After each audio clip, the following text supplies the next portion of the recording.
Human sex trafficking is a non-disputed argument. So why is it that some are in favor of legalizing prostitution?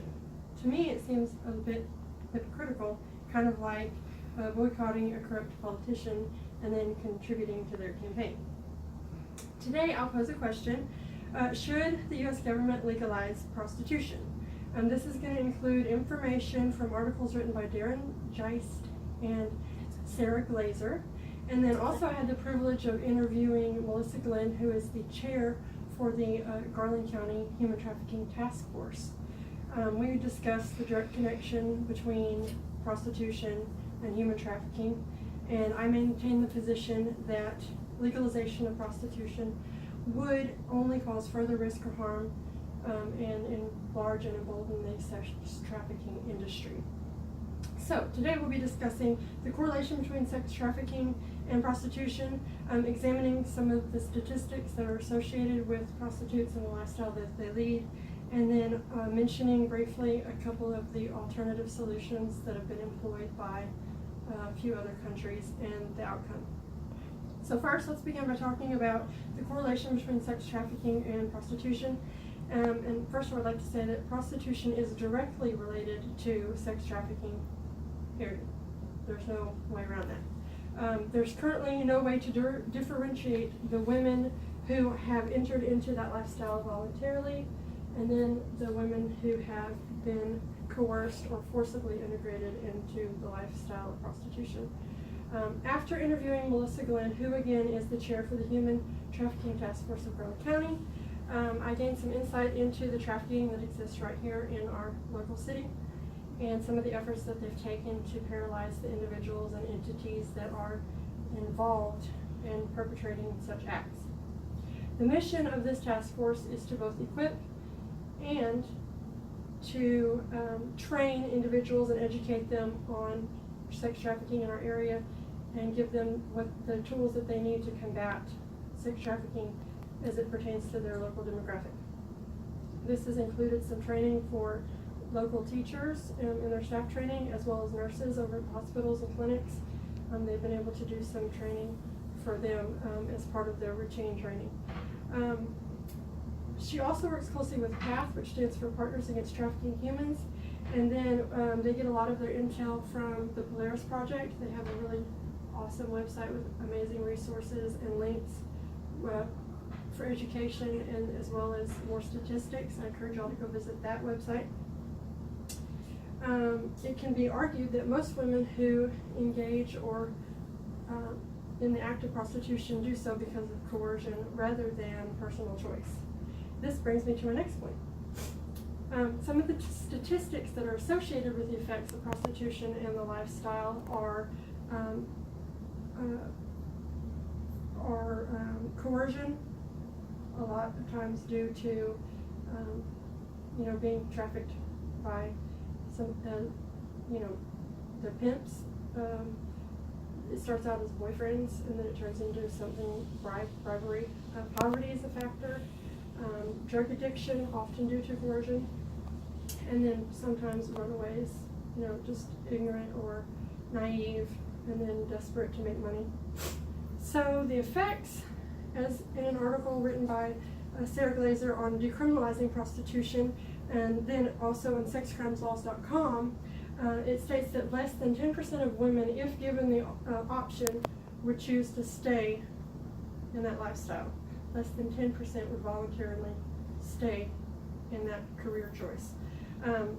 Some of the stats associated with those who are prostitutes and the effects that it has on them and their health include drug addiction, depression and mental health issues, suicide rate increase. Some 58% report being assaulted or abused from both their pimps and the clients, and in some cases murder even results. There's of course the spread of STDs, namely HPV, the human papillomavirus, which is very dangerous and harmful to women. It in turn increases their risk for cervical cancer. And then the orphan rate and abortion rate increases as a result of unplanned pregnancies. And my soapbox, if it's not obvious already, is the expansion of human trafficking network. So finally, let's look at a couple of countries that have introduced other solutions or alternatives, and then the results that came out of those. We'll be talking about, let's see, it was Norway, Austria, Canada. For starters, let me just say there are 15 countries so far that have legalized prostitution. In an article by Darren Geist called Amnesty International Portrays Women, it discusses the proposal from Amnesty International to legalize prostitution, and then and it's based on women's equality and women's rights. So they're saying, well, women should be able to choose whatever they want to do. I get that. It's just flawed. He mentions the Swedish model, which criminalizes the purchase but not the sale of sex. And then the Nordic model from Norway is the prostitutes are victims of exploitation rather than needing protection, or they need protection rather than prosecution. Joyce points out that human trafficking and prostitution are linked, and the focus should be on reducing the demand. So I'll say that again, their goal or their focus is to prosecute, mostly happens to be men who are purchasing sex, and in doing that, it would decrease the demand for sex, is what their goal is. Austria has completely legalized prostitution, and despite this, smuggling and forced prostitution still run rampant in their country. Canada, prostituting is legal in Canada, but on the flip side, buying sex is illegal. So I don't really know how that's supposed to work. You can sell yourself, but nobody can buy you. So that's a deeply flawed law that they have going on. Lots of added risks and hazards to the women are a result, obviously. So in conclusion, just to recap, we've taken a brief look into the window of prostitution and discussed the correlation between sex trafficking as it pertains to prostitution. Looked at information received from an interview with Melissa Glenn, who once again is the chair of the Human Trafficking Task Force of Garland County, examined some statistics associated with the effects of prostitution based on information from Sarah Geist and Darren Brazier. And then also I mentioned some statistics that I got from scoopwhoop.com on legal statistics. Today I posed the question, should U.S. government legalize prostitution? Hopefully I presented enough evidence to support why legalizing prostitution would only enlarge and embolden the human trafficking network. I appreciate your time, and I hope that you look up some of these resources that I've mentioned. It's very informational and educational. Thank you. Thank you. That's good. Yes. Any questions? Fast forward. Yeah. Is that the thing? What is that? I mean, that they're, like, I just thought that was in like Nevada, like legalizing. No, it's a thing. Well, really? I didn't know. That would not be good. No. But I can't believe there's already 15 countries that Yeah. have legalized it. Well, in Canada, that is funny because women have their rights, but they can't sell their goods. Right.